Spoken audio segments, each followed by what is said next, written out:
50K. Here we go. All right, now the first thing you're gonna notice is there's a significant lack of footage from the race.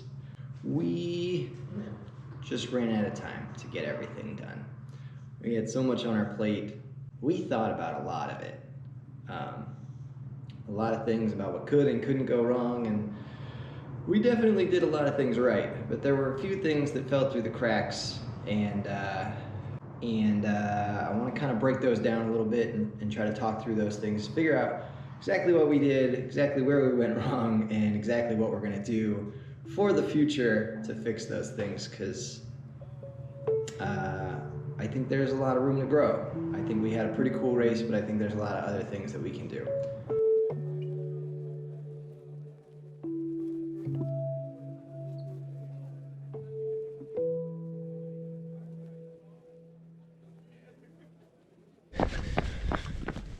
All right, so let's talk about the three main things. I'll hit on them real quick.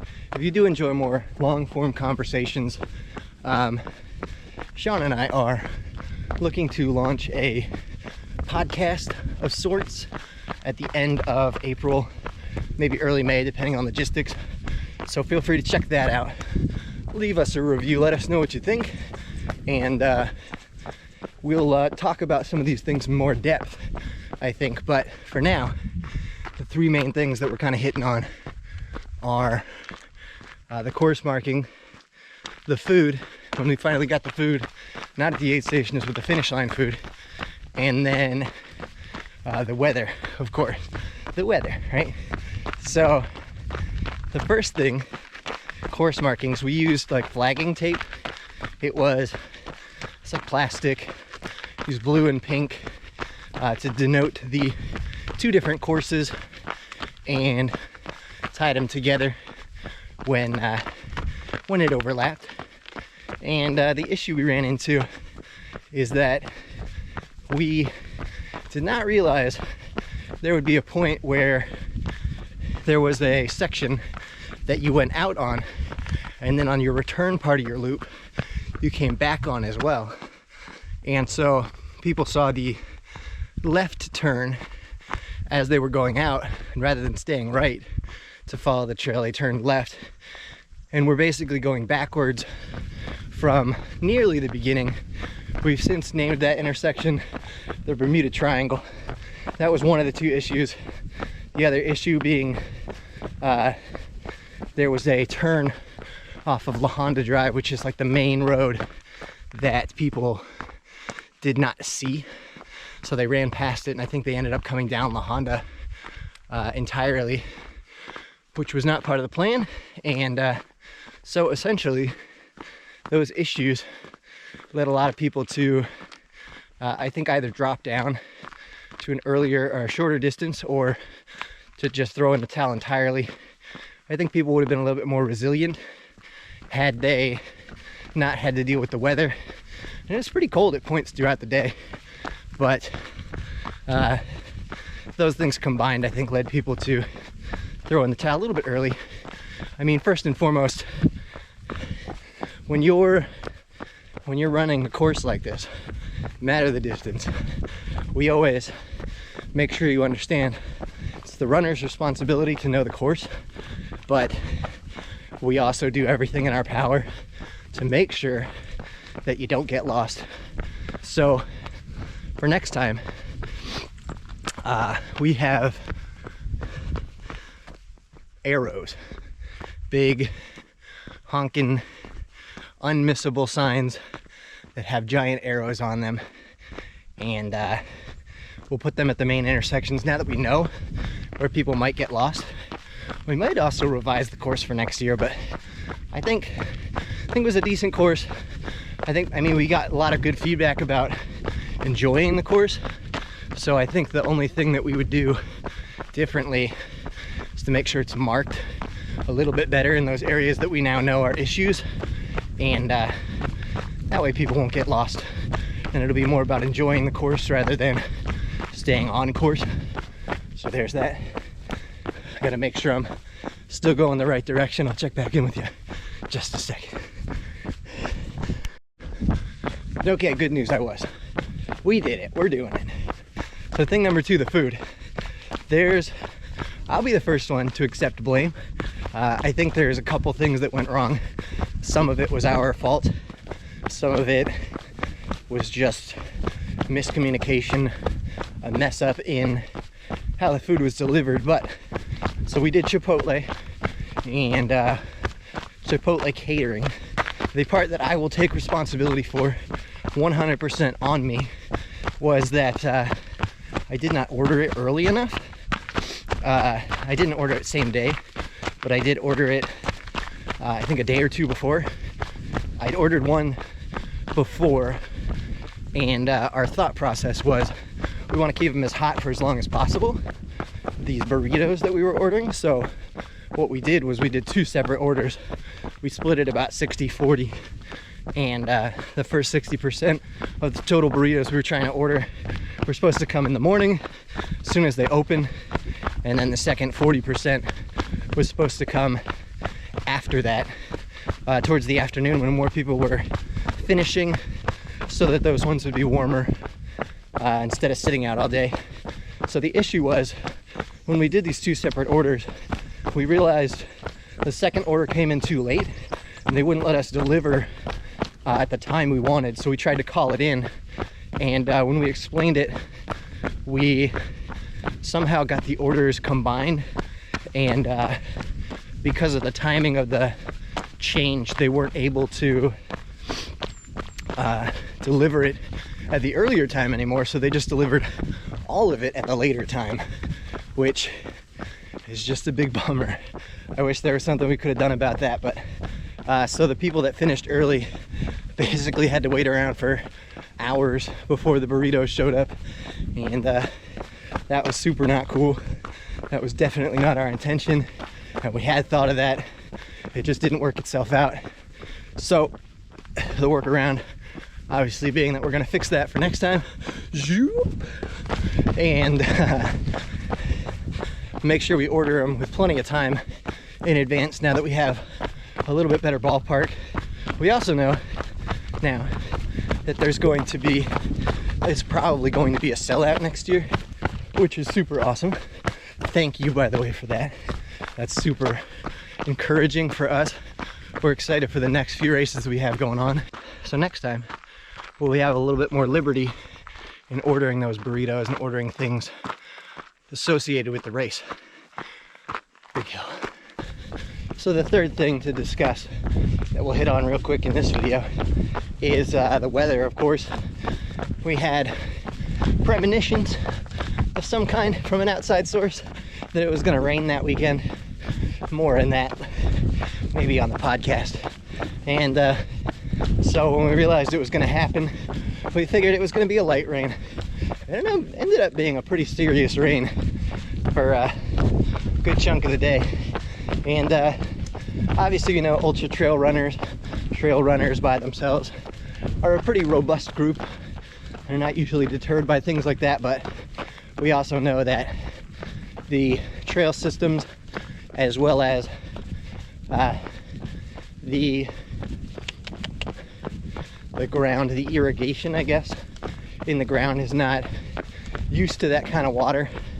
So having that come in while we had 250 runners, that made it a little bit rough. We saw some people come in a little banged up, a little muddy, and that's kind of the fun of it, you know, for me at least.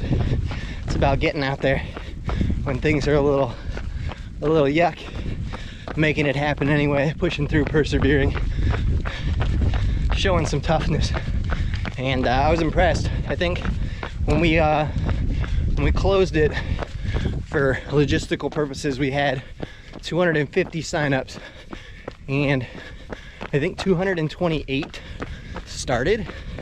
So all things considered, 22%, or I'm sorry, not 22%, 22 people dropped out. Where am I going?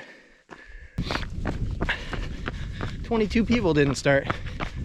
And commend yourself, man. That's cool. Like that's what we're going for. Now we did have some drops and some DNFs and all that stuff, but for the most part, you guys did a pretty great job out there. So hopefully next year we won't have that same issue, but just some things beyond our control that made it a little tougher. Might have made it harder to see course markings too, who knows.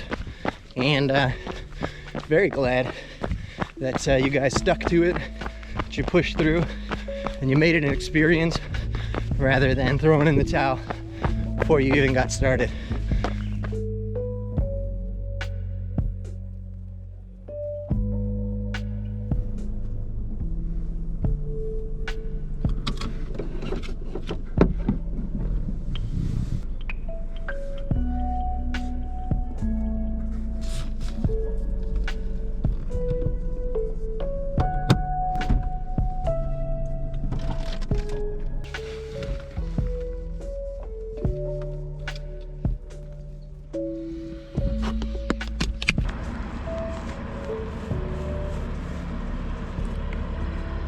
It's too cold.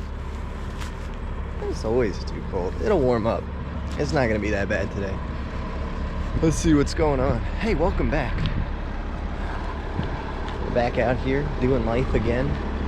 Trying to get ramped up. I don't know. You can't ramp really with all the coronavirus and stuff going on. Everything's getting canceled. Chuck and I got canceled. That was my race that I was gonna go do. We got Tiger Claw after that, but it looks like that one's not gonna make it through the ringer. What a world, huh? We're doing something a little different today. We're gonna have a good time with it. We're in Seattle. We're gonna go down to the downtown area. So no trails today, but we're gonna run along the waterfront. So I think that's gonna be a pretty good time. But I gotta pee, so let's get it going. Alright, first update of the day. The bathrooms are closed.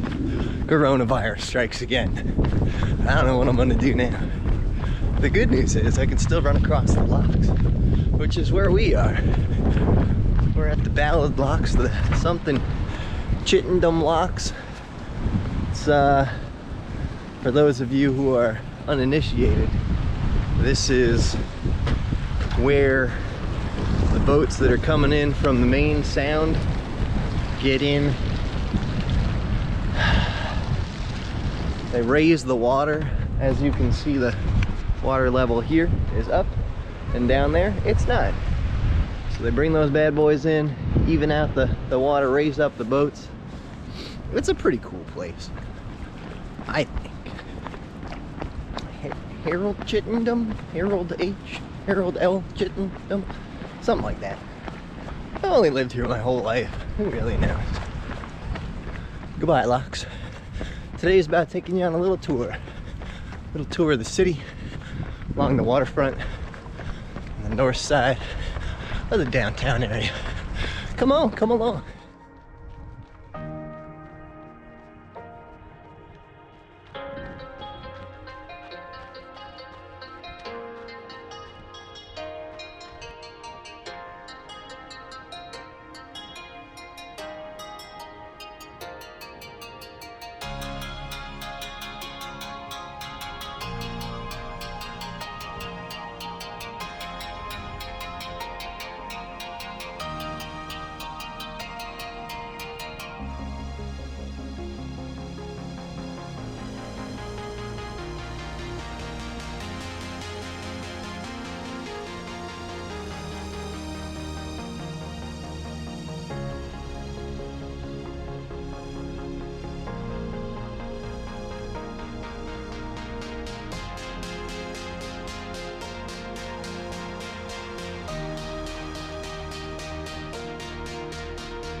Alright, there we have it. That's first half of the journey. We're in downtown Seattle. We got the Fisherman's Wharf.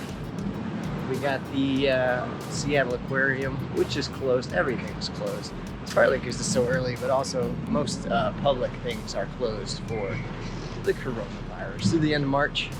Today's March 14th, and kind of a bum day, but still cool. Cool change of pace.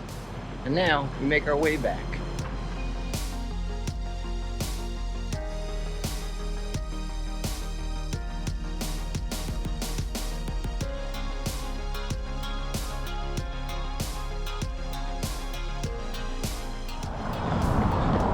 Of course, this tour wouldn't be complete with that trip past the local, the legendary, the heroic 7 Hills running show. Hello. Hey, Phil. Oh, he's in there. Hey, Phil. No time for that. We gotta go home.